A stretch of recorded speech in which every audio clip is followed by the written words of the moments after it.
comment Dieu construit. Il construit à partir de la révélation de qui il est. Et que tu découvres qui il est, tu construis. Dieu construit, il te construit sur le roc. Parce que l'Église n'est pas bâtie sur un homme comme Pierre, mais l'Église est bâtie sur Dieu qui est 100% homme, Jésus-Christ. C'est sur lui que l'Église est bâtie, construite. Et Jésus est la parole. Au commencement était la parole était avec Dieu, la parole était Dieu. Jean chapitre 1, verset 1. Et la parole s'est faite chair, quelques versets plus tard dans Jean 1. Et il prend un exemple dans Luc où il explique comment construire un homme qui ne construit pas sa vie sur lui, comment construire un homme qui construit sa vie sur lui. Et il donne la différence entre celui qui construit sur les fondations, la bonne fondation de la parole qu'il est, et celui qui ne construit pas sur la révélation du roc qu'il est. Et dans Luc 6, 48, il dira ceci. Il ressemble à un homme qui a bâti une maison, il a creusé, il est allé profond, il a assis les fondations sur le roc. Quand le fleuve a débordé, les eaux se sont jetées avec violence contre la maison, mais elles n'ont pas pu l'ébranler parce qu'elle était construite selon les règles de l'art. Waouh! Ici, il explique, il compare un homme qui construit sa maison sur le sable et un homme qui construit sa maison sur le roc, sur les fondations solides de qui il est. Parce qu'on a vu que Dieu construit à partir de la révélation, mais la révélation de qui il est, pour que tu découvres qui tu es en lui. Et il dit, cet homme-là qui construit sur la révélation de qui il est, lui, la parole en toi, celui-là, quand la tempête va arriver, et quand réellement l'eau va monter, il va résister parce qu'il aura construit selon les règles de l'art.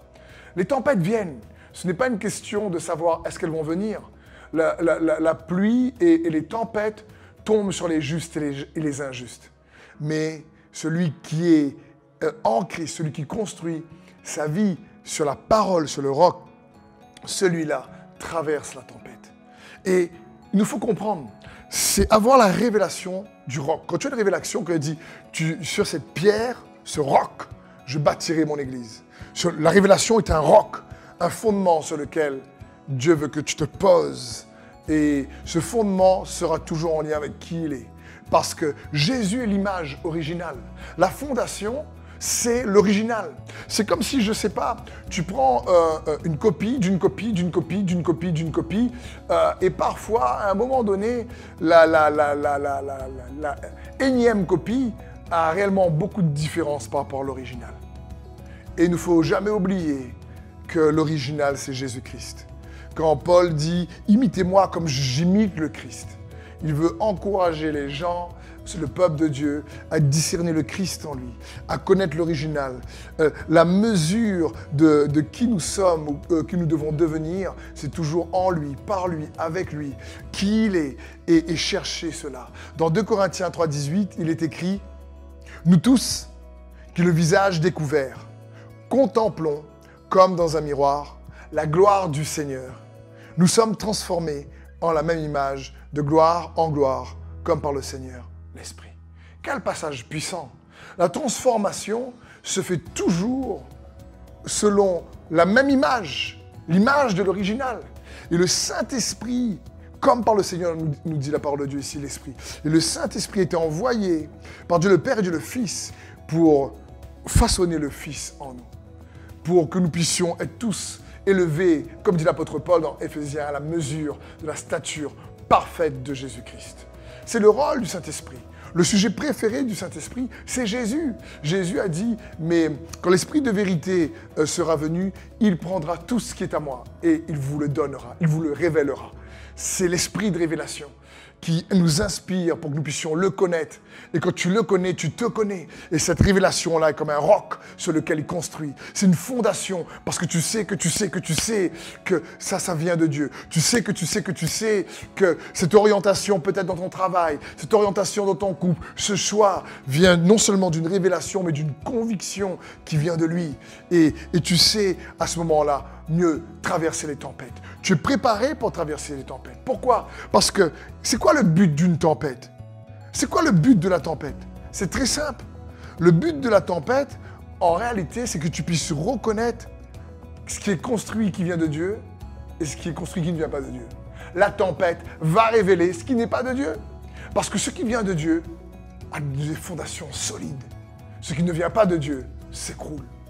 Donc, il faut apprendre à voir la tempête comme un allié. Tous, on a des façons de croire erronées parfois. Tous, on a des doutes, on a des craintes, des peurs. Et quand les tempêtes arrivent, souvent, ça vient défier nos convictions. Et si nous nous remettons en cause, que nous cherchons sa face, nous allons nous rendre compte qu'à chaque fois qu'on a une conviction erronée ou que l'on croit à un mensonge, cela va produire de la peur, des craintes, des doutes. Et à ce moment-là, nous devons chercher sa face afin d'avoir la révélation de qui il est et de croire en la vérité, parce qu'il est le chemin, la vérité et la vie. Parce que le Saint-Esprit est l'esprit de vérité. Et quand la tempête est là, dans les vies, on traverse tous des tempêtes. Mais quand tu bâtis sur le roc, c'est peut-être difficile, mais tu traverses, tu tiens ferme, ça reste solide. Et quand quelque chose s'écroule, c'est que ce n'est pas bâti sur lui. Donc la tempête est réellement une aide qui vient révéler si ce qui est construit, si nos convictions tiennent, si ça produit réellement la paix malgré les difficultés. Et on a tellement besoin de lui, chacun d'entre nous, pour nous aider à connaître qu'il ait besoin du Saint-Esprit afin d'être transformé en la même image, de gloire en gloire, comme par le Seigneur l'Esprit. Parce que la fondation, la révélation, c'est que nous puissions imiter l'original. C'est lui l'image de Dieu. Jésus est le reflet, l'image parfaite du Dieu vivant. Et c'est lui que nous devons imiter. Et nous inspirer de pères spirituels, de mentors, de frères et sœurs plus matures que nous. Mais nous devons toujours discerner Christ au travers d'eux. Parce qu'on ne bâtit pas notre croissance spirituelle sur un homme, mais sur Christ, sur la vérité de sa parole. Et c'est lui que nous devons discerner.